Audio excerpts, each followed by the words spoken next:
can't quite believe we have reached the end of another season of Show Up and Be Heard, which means we are also about to head into another school holiday. This podcast has always been about showing up in a way that feels right for me and helping you show up in a way that feels right for you, which is exactly why I design each season to fit around real life, because running a business isn't about pushing through exhaustion just to tick a box. So in today's wrap-up episode, I want to leave you with a friendly reminder about something I'm really passionate about, something I believe more businesses need to not only hear, but fully embrace. It's going to be kind of like a permission slip to do things your way, and I cannot wait to dive into it with you. But before I do, I just want to say thank you so much for taking the time to tune in to Show Up and Be Heard, whether this is your first episode or you have listened to every single one. This podcast exists to help women like you simplify your business and your life so that you can stop feeling so overwhelmed. I am your host, Becky McAvoy, owner and founder of Be Heard Socials, and I am an award-winning social media marketer and international speaker who specialises in content strategy and organic growth on social media. Through this podcast, as well as my own social media, email community, and my award-winning membership, the Boss Your Socials Club, my mission is to cut through the noise to make social media marketing accessible and easy to understand for businesses that can't afford to outsource or who don't have the teams required to implement most of the advice that is being given to them. So if you want to cut through the noise and BS and get practical, actionable advice tailored specifically to make social media marketing accessible and easy to understand, or if you want to be part of a supportive community where women entrepreneurs can feel connected and inspired to achieve their dreams, then keep listening, because you are in the right place. And there are a whole hub of episodes you can go back and listen to if you haven't already. To get more tips like the ones you hear in this podcast, make sure you join my email community through the link in the show notes. Right then, let's get started with this week's episode. I can't believe we've got to the end of another season of Show Up and Be Heard. Honestly, I absolutely love this podcast. It was one of the best things I did to decide to launch it. It's a lot of hard work, don't get me wrong, and sometimes it's exhausting, but I just love it. And when we get to the end of a season, I always feel really reflective, and I just always take time. I mean, I always feel grateful to everybody who listens, but particularly at the end of a season, I just take time to be really grateful for you all. And that might sound silly. I hope it sounds genuine, because it absolutely is. I'm just grateful to you for taking time out of your day to listen to what I have to say. I am grateful to you whether you've listened to all the episodes, you just dip it in and out when it's, aligns with something that you want to hear, or whether this is your first episode that you're listening to and you go off and listen to other ones. I'm really grateful to you. I am grateful so much to everybody who has sent me nice messages to tell me what their takeaways have been, to tell me something they've learned, to tell me that they appreciate what I've said, or it was something they need to hear. Like, honestly, that lights me up and it fills my whole heart with joy. I'm grateful to the people that said they've shared it with people that needed to hear it too. I'm grateful to you if you've left reviews. I'm just so grateful for you. And I mean that with every ounce of my body. This isn't just something I feel like I need to say. I really mean it. So to start off today, I just want to say a massive, massive thank you to you. But today I also want to talk about something else. I want to talk about something I'm really, really passionate about, and something that I think all business owners need to hear, not just once, but over and over again, until they fully embrace it and genuinely believe it and actually start putting it into action. And that is the idea of rejecting the need to feel busy or to be busy all of the time. The need to be busy, to feel worthy or to feel valuable or anything like that. We need to stop glorifying being busy, and we need to start embracing slowing down, rest, taking a break, all of that kind of stuff. So I'm going to talk about that a little bit today. If you've been here a while, you'll know that my seasons run around the school holidays, and that's a choice I made on purpose, because one of my worries when I was setting up the podcast, that however much I loved it, it would be too much extra work. And so I made this decision. I was like, right, I'll run it around the school holidays. I won't overwhelm myself, because for me, it's practicing what I preach. Success was never going to be about how many episodes I churned out, how consistent I am with downloads, hitting any particular numbers, or whether I should, and I say should in air quotations, be showing up week after week because that's what people tell me I have to do. It was about making it right for me. And it was about, I talk a lot in social media. I like to, where I can never say the word should or you need to do this. And that was the way that I wanted to approach the podcast, because success for me, genuinely, and I mean this, is about prioritizing rest, being present for the things that really matter to me, and not working myself into exhaustion, and not like just remembering that doing my best doesn't mean working myself to the point of some kind of mental breakdown or burnout or exhaustion, because yeah, that's not what it's about for me. And I think we can hear lots of people say that, but I more and more over time and genuinely embracing that, and I will not sacrifice that, and I will not sacrifice the ability to have that rest and to be present. At the moment, it's to be present around my young family, but sometimes it's around friends. What that will look like, what I'm doing, doesn't necessarily mean it's right. It's just what's right for me, and I'm not willing to sacrifice to do anything that sacrifices that, basically. And today, I would like to invite you to do the same, to stop glorifying being busy and recognize that you don't always have to be doing. And like I said, you don't have to do it for the same reasons as me or in exactly the same way as me. Like, I'm inviting you to take some time to reflect yourself. And think about what that means for you and what success looks like for you, and how much of what you're doing is because you think you should be doing it, or you've been told by somebody that you should be doing it. Like, let's be honest, we live in a world that loves busy. Hustle culture, I feel like, might be dying off a little bit. And like, I am all for that, but it's still very much ingrained in everything that we do. And it tells us that success comes from always being on, always doing more, and that rest is something you've got to earn. But the truth, like, and God, I've learned this the hard way, is that rest isn't a reward, it is a necessity. And like I said, I've learned this the hard way. I learned it in my employed life. I've learned it since becoming a mum.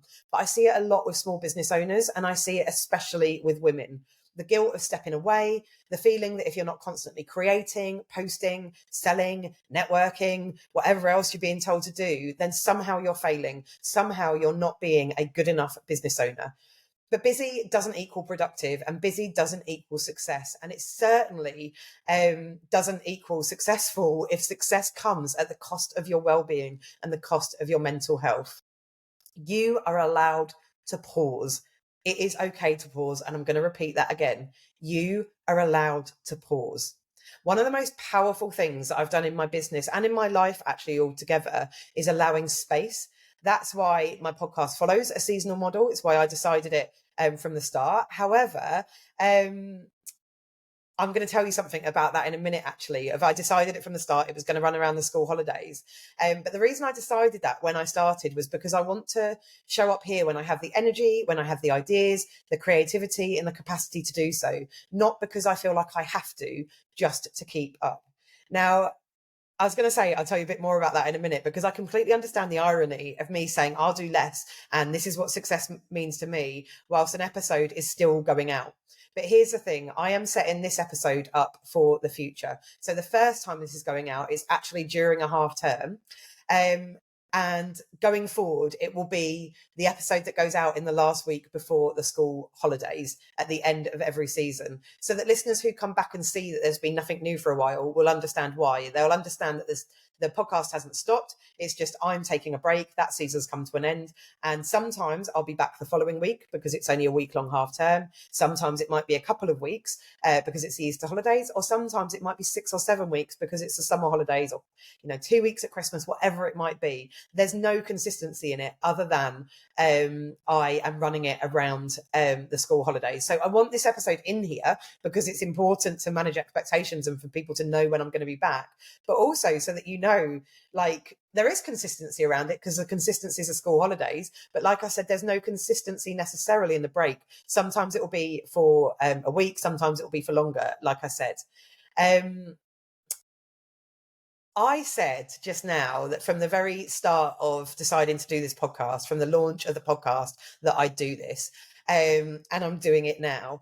But this has kind of come about, and the reason I'm doing this episode is in season 2. So basically I had season 1 and then it was the summer holidays, so I absolutely went for a break because the summer holidays are long. If you're a parent, you will be with me, so I took that break. But in season 2, my plan was to stop for a week at half term and then stop for the Christmas holidays. But I got really overexcited and I still put an episode out through half term, and I was like, oh, do you know what, I'm not going to stop for half terms because it's only a week long. And it's fine. I'll just do an extra episode. And it wasn't coming from a bad place. It was coming from a well-intentioned place. I was really excited about the podcast. I had loads of people applying for it. I felt like I was letting people down if I couldn't fit them all in for interviews. And I still feel guilty. I've got a list as long as my arm of people who I'm desperate to speak to and interview and talk to for the podcast that I haven't been able to. And my solution to that in season 2 was go, do you know what? I'll just get an extra episode. I'll just do one more. It's fine because I'm really enjoying it. I'm excited about it. But in hindsight, that just added more work and it made me start to resent it. It meant I overscheduled my calendar. It meant I was exhausted. It meant I worked more than school hours. And one of my goals is to only work school hours. I missed a couple of bedtimes. So this is practicing what I preach. And actually, up until this is why this episode, for the first time that you're ever going to listen to it, went out in a half term, because I decided really impulsively in the moment that I wasn't going to just create another episode. I was going to create an evergreen episode that could go out at the end of every season. It's me practicing what I preach and learning from my, like I said, well-intentioned mistakes. So I want to ask you, if you're listening to this, where in your life or business are you filling space just to be busy? Where are you pushing yourself when actually a pause would serve you better? What would it look like if you gave yourself permission to not be doing all the time? Because that's basically what I've just done. And I haven't just done it with the podcast. I've just spent quite a lot of time reflecting on where I'm filling space just to be busy. Am I using my time productively?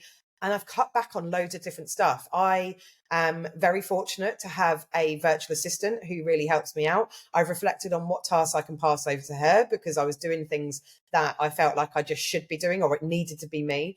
And I've spent a lot of time asking myself these questions. And like I said, I've made various different changes in my business. But one of those was not to record an episode for the half term week of, at the time of first recording this episode, it is February 2025, and I decided to record this episode because I needed to pause. But I also looked at it and went, well, I can't just not do an episode because I haven't wrapped up the season. So I'm doing this episode, and this is now going to go out at the end of every season. And hopefully, even if you've listened to it before, I'd love to know if you're listening to this the first time or the second time, because I think we regularly need to check in on ourselves. Like I said, this is something I'm really passionate about. I'm really passionate about the need to stop glorifying busy, but I'm also really guilty of falling into that trap when I get overexcited, or, you know, like I'm a really ambitious person and I get lots of ideas and things I want to do, and I'm guilty of, you know, not practicing what I preach, basically. So I'd love to know where you're at the moment, if you're listening to this podcast episode somewhere in the future and you've listened to it before, and whether it was a good reminder for you. But yeah, ask yourself those questions. Where in your life or business are you filling space just to be busy? Where are you pushing yourself when actually a pause would serve you better? What would it look like if you gave yourself permission to not be doing all the time? Because like I said, that's something I've done a lot in my business recently, and it has been so powerful. And I am so looking forward to seeing the impact that it's going to make, not just on my business, but on me and my happiness and my health and all of those things. I think this ties into something I've been on a long journey on, and I think it's kind of a never-ending journey, really, for all of the reasons that I just said, around redefining success on my terms. And I want you to just take some time to think about redefining success on your own terms.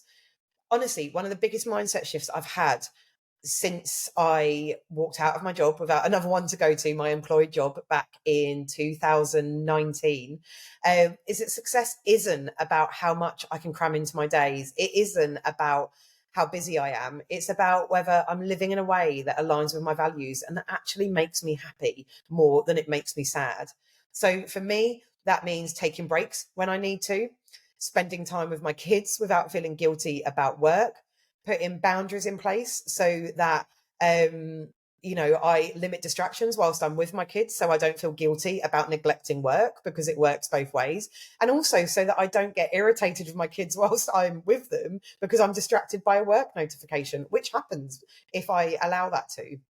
It's also about not chasing numbers for the sake of it. So, like I said, running my podcast in the way that I run it, I know means that it will impact the amount of downloads I have. And, numbers will drop off a cliff at certain times of the year.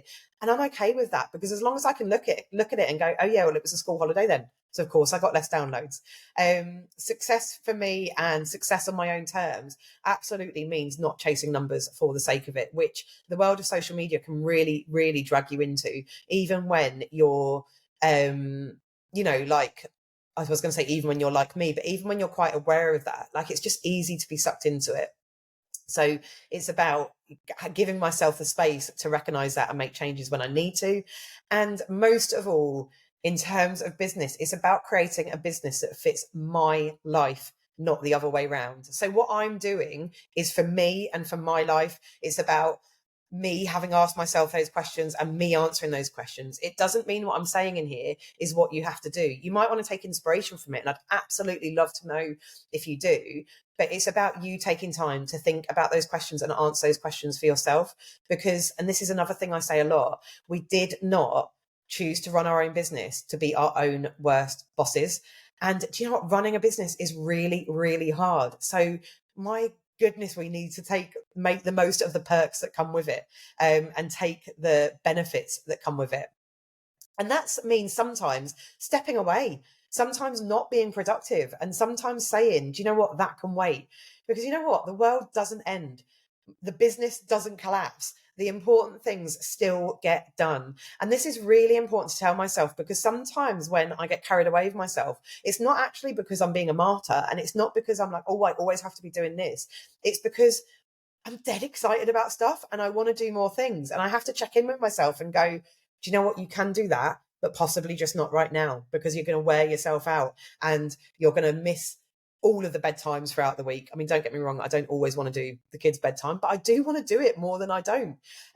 So yeah, it's about checking in on yourself, and remembering, like I said, the important things still get done and nothing burns to the ground if you take a moment to pause and to rest. So, as I wrap up this season of the podcast, I want to leave you with a little challenge. What is one way you can embrace not doing this week? What is one way, or where is there space that you can find time to do nothing? And if it's the first time you're doing it, you're going to find it really hard. I'm still, at the point I recorded this, still finding it quite hard to do that, but I'm doing it more, and actually starting to enjoy it a little bit too much. I don't know whether I want to end up being a kept woman. I don't. I love my business and I love all of that, but it has made me think about how much I work. So yeah, that's your challenge. What's one way you can embrace not doing this week? Where is some space that you can find to do nothing? Maybe it is I say as small as, but this can be a really huge thing. Maybe it's taking a proper lunch break instead of eating at your desk. Maybe it's deciding that good enough is enough, instead of endlessly tweaking that Instagram post or that idea that you're working on. Good enough is enough. Maybe it's stepping away from your work earlier than usual and not feeling bad about it. Maybe it's starting a little bit later and doing what I've been doing recently, where I've started starting work about 20 minutes later so that I can go for a walk after the school run and not feel bad about it. Whatever it is, give yourself permission to slow down. And whatever it is, it doesn't have to start big. It can be taking an afternoon or a day off and doing nothing, or it can be one of those things that I was talking about just now. But like I said, whatever it is, give yourself the permission to slow down, to breathe, to rest, because you don't have to earn it. You deserve it, and you get to decide when you want it and when you need it, simply because you're a human being. You are not a machine. So that's it from me this episode, and that's it from me this season. If this episode resonated with you, I would love to hear from you. As always, I may take a little bit longer to get back to you because I will be on school holidays, but I will get back to you and I will love to see the message. So drop me a DM over on Instagram or share this episode with someone else who needs to hear it. And if you want to stay in the loop for when the next season is starting again, make sure you hit subscribe so that it comes straight into wherever you are listening and you get notified for when the new episode goes live. But until then, take care, prioritize rest, And remember, we need to stop glorifying being busy. You don't always have to be doing. Thank you so much for listening to Show Up and Be Heard, but please don't go without telling me your name. I genuinely love meeting new people and making new connections. So if you don't already, I'd love it if you'd come find me on Instagram, LinkedIn or Facebook and drop me a message to say hello and let me know what you thought of the episode. The link to all my socials are in the show notes. And of course, if you enjoyed this episode or found it useful, then I'd really appreciate it if you could take just a few minutes to give it a review on whatever platform you are listening on, because every one I get really does make me do a little squeal and a big happy dance. Finally, more than anything else, please always remember, realizing that you're not actually meant to do this stuff alone is the first step to making it easier. So I'll see you next time.